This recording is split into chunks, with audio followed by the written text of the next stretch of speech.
During these days of fermentation, a large amount of carbon dioxide is released, also known as tufo, which can be deadly. To enter the wine press, the winemakers must descend with a flame that, due to the lack of oxygen, goes out and reveals its deadly presence.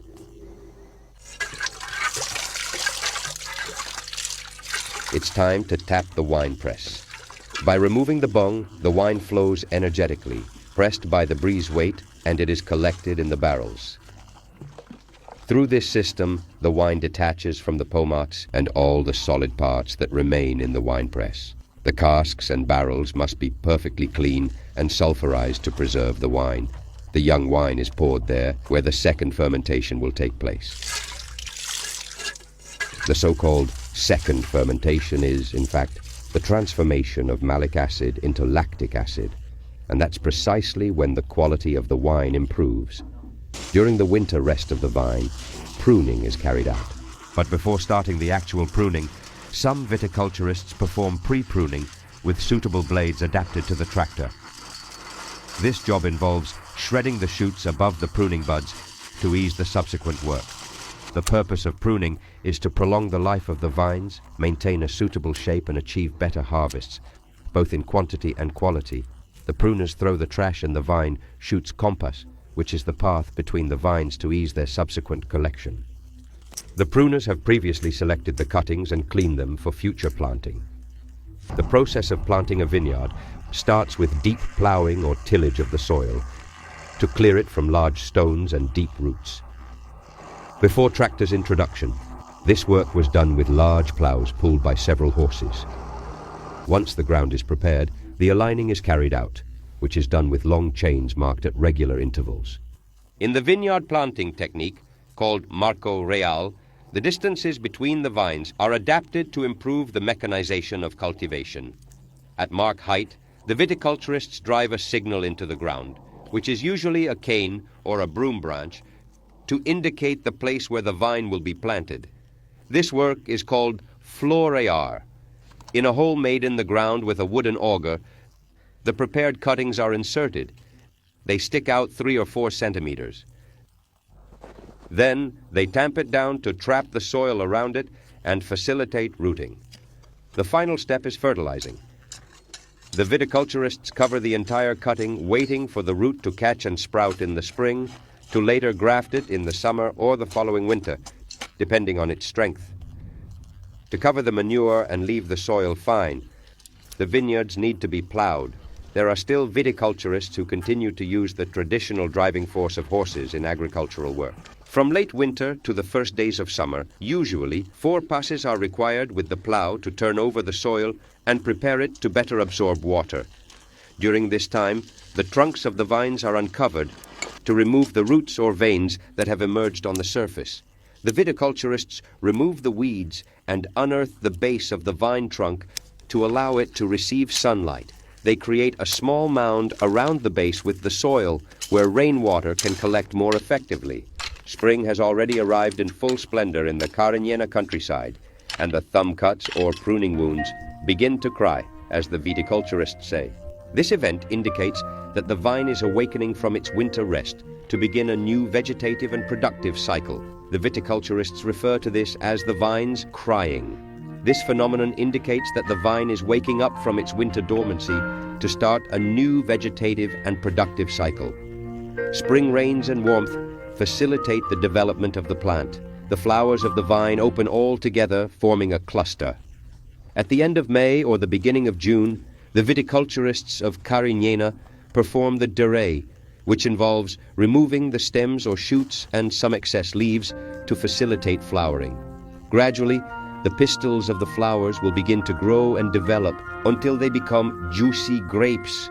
It is precisely when the viticulturists of the Carignana region must be more attentive to pests that can harm the vineyard. The backpack sprayer is used to apply the appropriate treatment for each case. Downy mildew is fought today with modern and very effective methods, but it is worth remembering the homemade remedy that has saved the vineyards since 1880. Bordeaux mixture is still used today.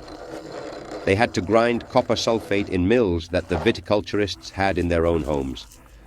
2 kilograms of the resulting powder were dissolved in 50 liters of water and 1 kilogram of lime, or bicarbonate, in another 50.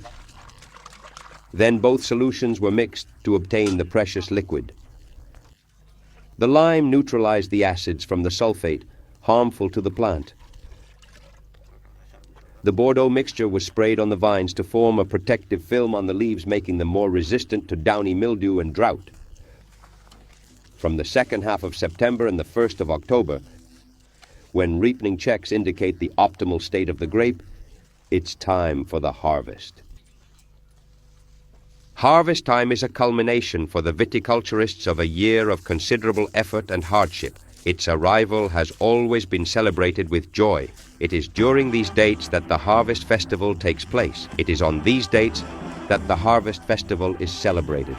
Since 1960, the Harvest Festival of Cariena arrives every year on one of the first Sundays of September. Each wine-producing locality sends its queen. The first grapes are stomped. The obtened must is offered to the patron saint. The wine train arrives. The fountain offers a rich red wine to the visitor, and the celebration lasts until dusk. In the Carignana region, replaced by trailers pulled by tractors and wicker containers by others made with plastic derivatives. But, in its essence, the harvest remains today as yesterday, manual. Due to the brief favorable period for grape harvesting and the ripening of the grapes requiring specific days for collection, winemakers hire seasonal workers for this task. Mechanical grape harvesters have only been around for a few years. Their introduction has greatly simplified this activity with a simple and efficient harvesting system. Mechanical harvesters move above the vines, shaking them between their two bodies and collecting the grapes and clusters that fall. While an internal air current blows away loose leaves, the grapes move to the machine's tanks, which are later emptied for the transportation of the fruit to the winery. The traditional winemaking system began with grape stomping in the press. The fruit is then transported to the cellar. In some wine-producing villages in Aragon, families still follow the traditional method of stomping grapes in the press. These families continue to produce wine for personal consumption using this traditional method. To make claret wine, the must obtained in the press is separated from the lees in the press and is transferred directly to the tanks and barrels, where it will ferment. In the case of red wine production, when stomping the grapes, the must along with the lees or pomace is collected in the vat, where it will remain fermenting in rest for 8 or 10 days. The skin of red grapes contains the substances that provide color, aroma, and tannin to the wines. The wine settles at the bottom of the vat, and above it floats the lees, forming a protective layer called the cap, which must be submerged every day to keep it moist and prevent spoilage. This operation is called punching down. During these fermentation days, a large amount of carbon dioxide, called tufo, is released, which can be deadly. To enter the vat, winemakers must descend with a flame that, due to the lack of oxygen, goes out, revealing its lethal presence. It's time to tap the vat. When removing the bung, the wine flows energetically, pressed by the weight of the lees, and is collected in barrels. With this method, the wine is separated from the pomace and all the solid parts left in the vat. The tanks and barrels must be perfectly clean and sulfured to store the wine. There, the young wine is poured, where the second fermentation will take place.